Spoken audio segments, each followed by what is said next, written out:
I told you that the man who gave us the telephone had 4 children, but only 2 lived long enough to tell their incredible stories. Alexander Graham Bell's family life was filled with heartbreak, adventure, and achievements that most people have never heard about. Today, we're diving deep into the forgotten tales of Bell's children, from daughters who traveled the world and changed history, to sons whose tragic deaths broke their father's heart, but inspired him to save other lives. Get ready for a story that has everything: royal audiences, shipwrecks, exotic adventures, scientific discoveries, and even cherry blossoms in Washington, D.C. This isn't just about a famous inventor's kids. This is about real people who lived extraordinary lives in the shadow of one of history's greatest minds. Let me start by painting you a picture of what family life was like in the Bell household. When Alexander Graham Bell married Mabel Hubbard in 1877, he wasn't just getting a wife. He was creating a home unlike any other in America. Mabel was deaf, which meant their entire household communicated in special ways that most families never experienced. Bell had spent years teaching deaf people how to speak, so patience and understanding filled every room of their Washington, D.C. home. Their first child arrived in 1878 while they were visiting London. Can you imagine being born while your father is demonstrating his brand new invention, the telephone, to Queen Victoria herself? That's exactly what happened to little Elsie May Bell. From the very moment she entered the world, Elsie was destined for an extraordinary life. 2 years later, in 1880, the Bell family welcomed their second daughter, Marion Hubbard Bell. Everyone called her Daisy, probably because she was as fresh and bright as the flower itself. Alexander Bell absolutely adored his 2 little girls, but being the father of the Kirksourcen telephone meant he was incredibly busy. He spent so much time working with famous students like Helen Keller that his wife Mabel sometimes felt jealous. Even little Elsie and Daisy felt a bit left out when their dad gave so much attention to his other students. Growing up as Alexander Graham Bell's children meant competing with history itself for their father's time. But despite his busy schedule, Bell was a loving father who wanted the best for his daughters. The family seemed to have everything going for them: a famous father, a comfortable home, and 2 healthy, intelligent girls. But then, tragedy struck, and it struck hard. In 1881, Mabel gave birth to their 3rd child, a son they named Edward. Finally, Alexander Bell had the boy he'd been hoping for. The joy in the Bell household must have been overwhelming, but that happiness didn't last long. Baby Edward had serious breathing problems, and in those days, doctors didn't have the medical equipment we have today to help struggling newborns. Despite everything his parents tried, little Edward died when he was just an infant. The loss absolutely devastated Alexander and Mabel Bell. But Alexander Bell wasn't the type of man to just sit around and feel sorry for himself. Instead, he did what he did best. He tried to invent a solution. With his heart broken, but his scientist's mind still working, Bell designed something called a vacuum jacket. It was basically a metal device that could help babies breathe when their lungs weren't working properly. This invention was way ahead of its time and became an early version of what we now call an iron lung, which later saved thousands of polio patients. Bell couldn't save his own son, but he was determined to make sure other parents wouldn't have to go through the same heartbreak. Just when the Bell family thought they might be healing from Edward's death, fate dealt them another cruel blow. In 1883, Mabel became pregnant again, and they welcomed another son named Robert. But this time, the baby died right at birth. He never even had a chance to live. Losing 2 sons in just 2 years was more pain than any family should have to endure. Alexander Bell threw himself into his work even more after Robert's death. Maybe staying busy helped him deal with the grief. That same year, he made headlines by trying to invent a device that could find a bullet inside President Garfield's body after the president was shot. Bell's idea was clever: use sound waves to detect metal inside a person's body. Unfortunately, it didn't work in time to save the president, but it showed how Bell's desire to help people and save lives had only grown stronger after losing his own children. Through all this heartbreak, Alexander and Mabel clung to their two surviving daughters, Elsie and Daisy. They poured all their love and hopes into these girls. And maybe because they'd lost so much, they made sure their daughters lived life to the absolute fullest. And boy, did those girls live extraordinary lives. Let's talk about Elsie first. Remember, she was born in London while her father was showing off the telephone to Queen Victoria. Well, that royal connection was just the beginning of Elsie's amazing journey. As a little girl, she travelled more than most adults of her time ever would. The Bell family was constantly crossing the Atlantic Ocean, and baby Elsie took her first ocean voyage when she was tiny. When Elsie was still a young child, she survived something that sounds like it came straight out of an adventure movie, a real shipwreck. The family was travelling on a steamer that ran aground off the coast of Newfoundland. Most kids would be terrified of boats after something like that, but not Elsie. By the time she was ready to get married, she had crossed the ocean at least 12 times. She studied in France and Italy, travelled through England and Norway as a teenager, and got an education that no classroom could provide. But here's the really incredible part. When Elsie was 20 years old in 1898, during a trip to Asia, she was presented to the Empress of Japan. Think about that for a minute. This was 1898, when most Americans had never even seen a photograph of Japan. And here was Alexander Graham Bell's daughter having tea with Japanese royalty. In 1900, Elsie's life took another exciting turn when she fell head over heels in love with a young man who shared her passion for adventure. His name was Gilbert Hovey Grosvenor, and he was 23 years old, born in Constantinople, and absolutely bursting with ideas and dreams. The best part? Gilbert had just been hired by Elsie's father to work on a struggling little publication called National Geographic magazine. Here's something most people don't know. Alexander Graham Bell was actually the president of the National Geographic Society at the time. The society had been started by Bell's own father-in-law years earlier.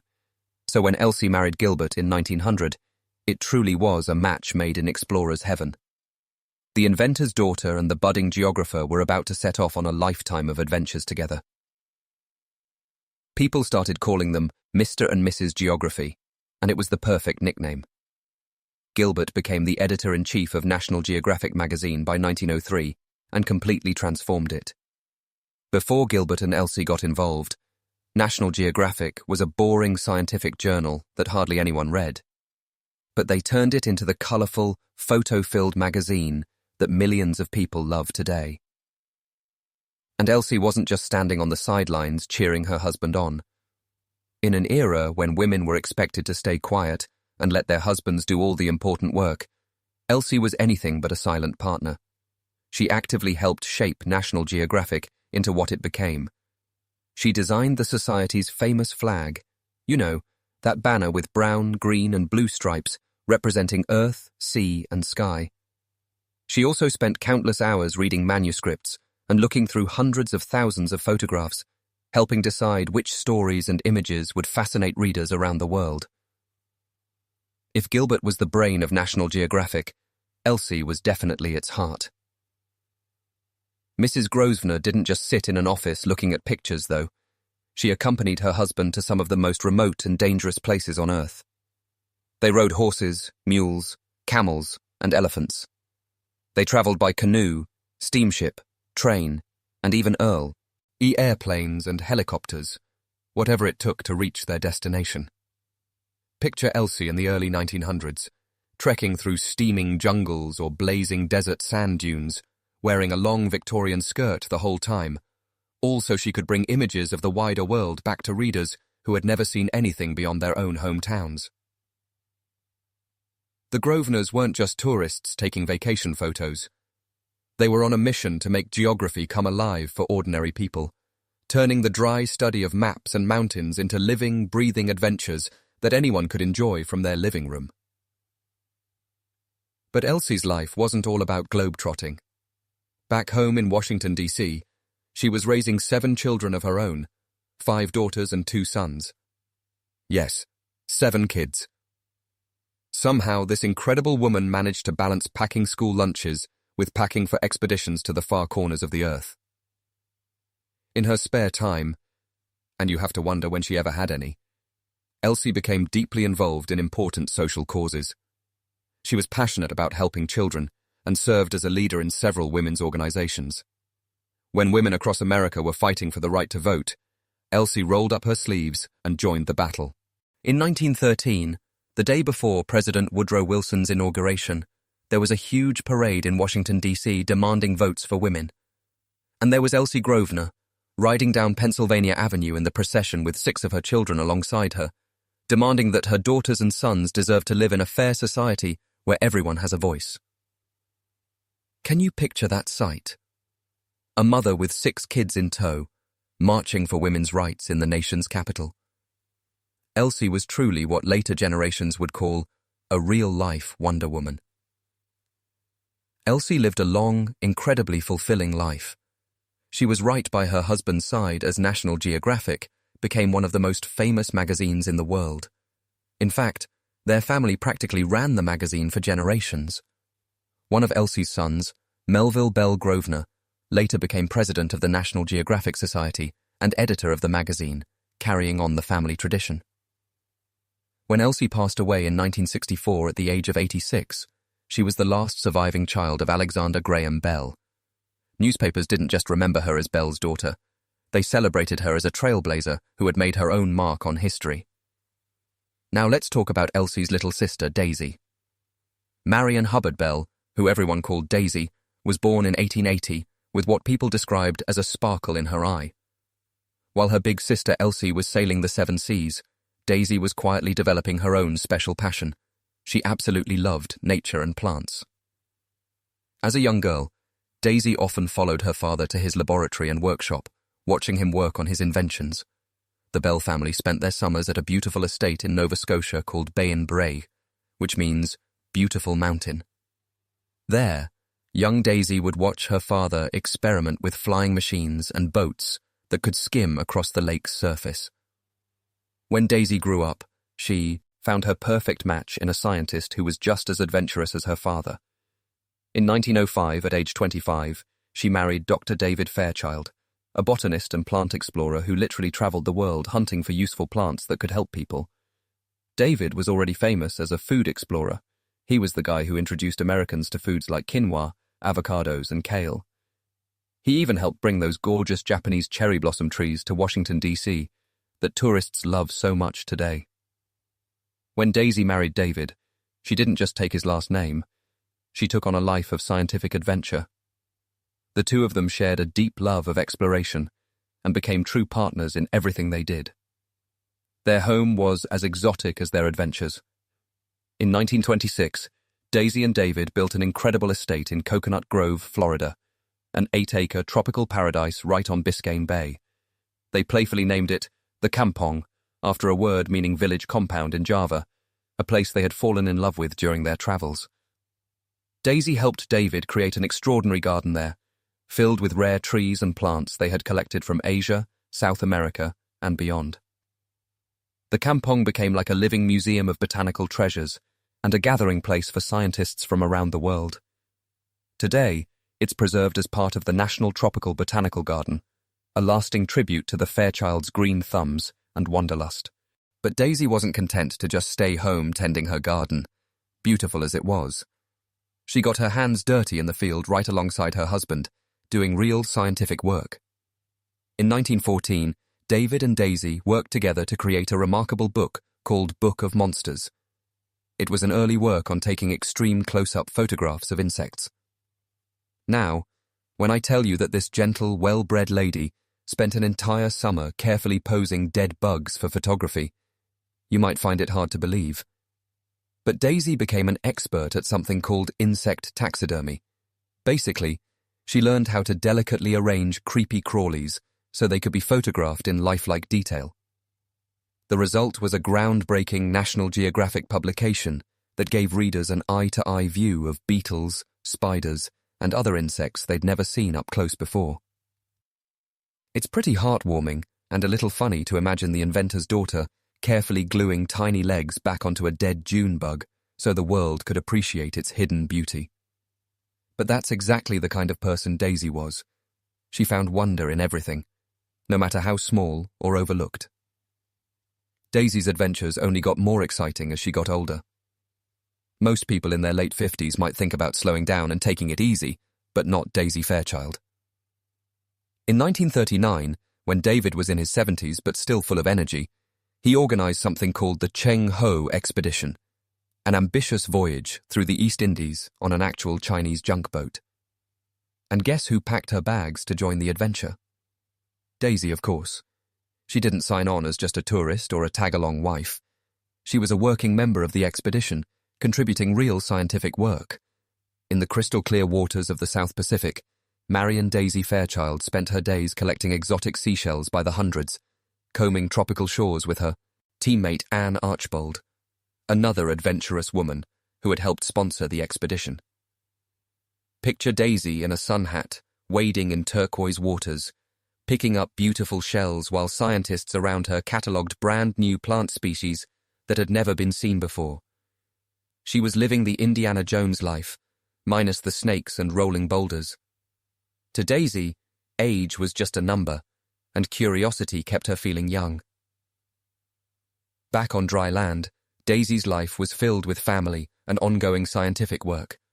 She and David raised 3 children together: Alexander Sandy Graham Bell Fairchild, Barbara Fairchild, and Nancy Fairchild.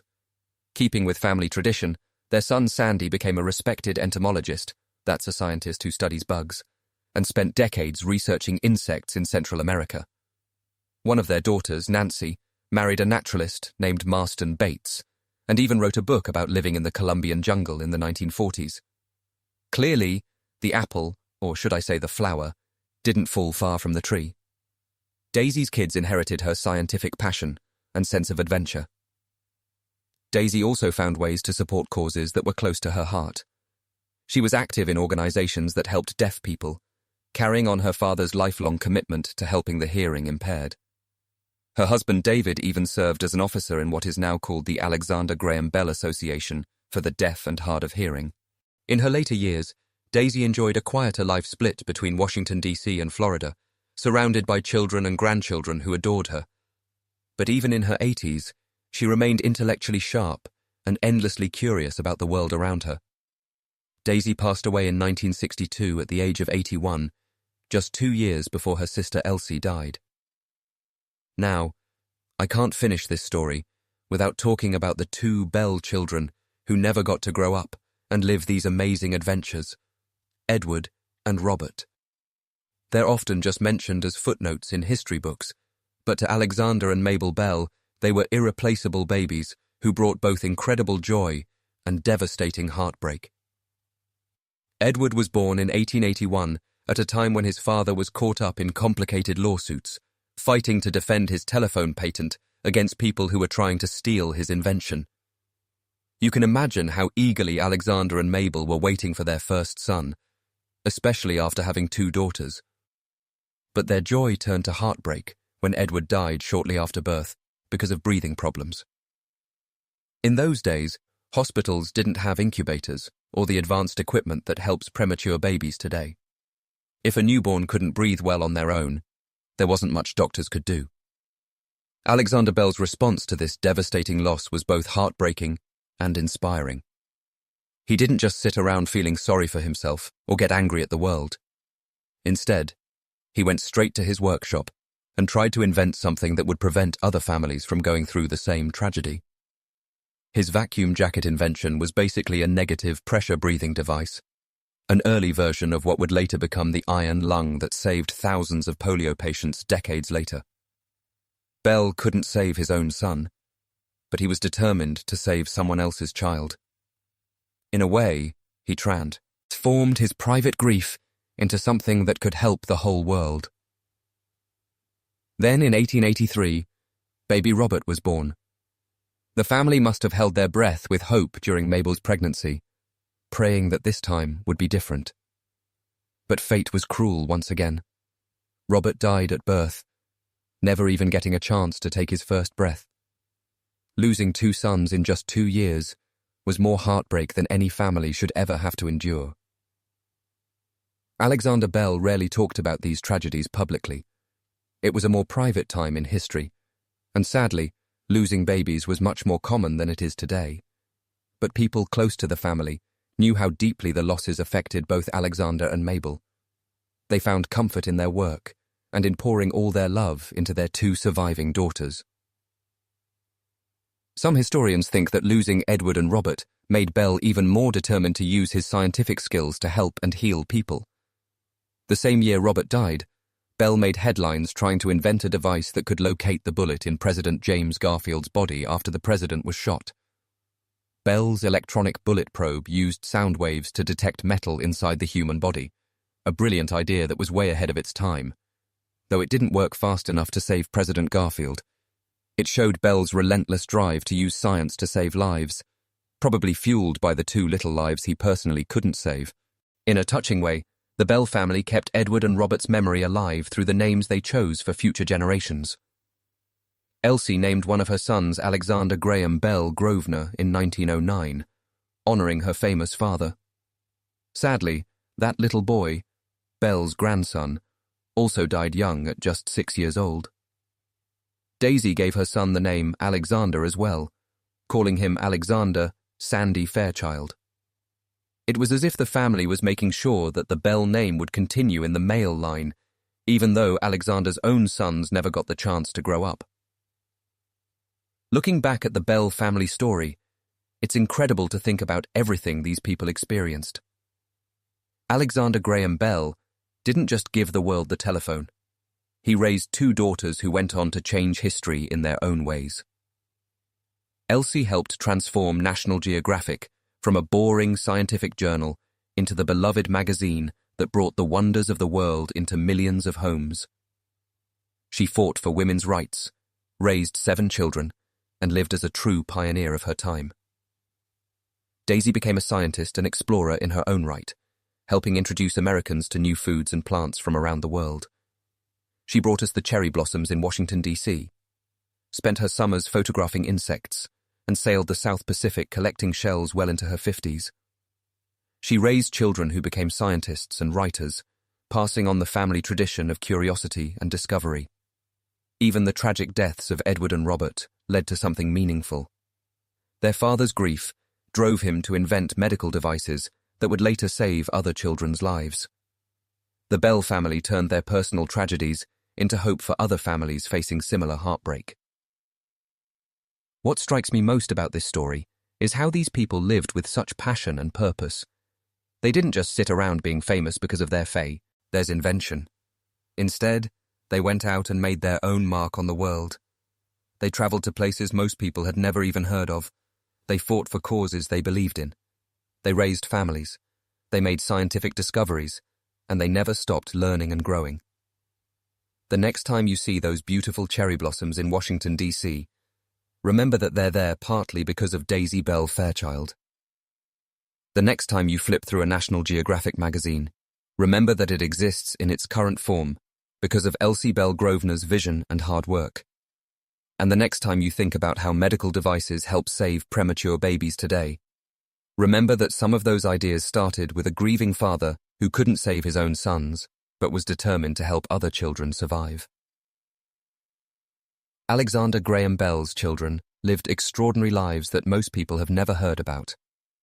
Their stories are filled with adventure, heartbreak, scientific discovery, and the kind of courage it takes to live life to the absolute fullest. They remind us that being related to someone famous doesn't define you. What you do with your own life is what really matters. If you enjoyed learning about these incredible people and their amazing stories, please give this video a thumbs up and hit that subscribe button. There are so many fascinating historical figures whose family members lived incredible lives that history has almost forgotten. Let me know in the comments whose family story you'd like to hear about next. And don't forget to share this video with anyone who loves learning about the real people behind history's biggest names. Thanks for watching, and I'll see you in the next video.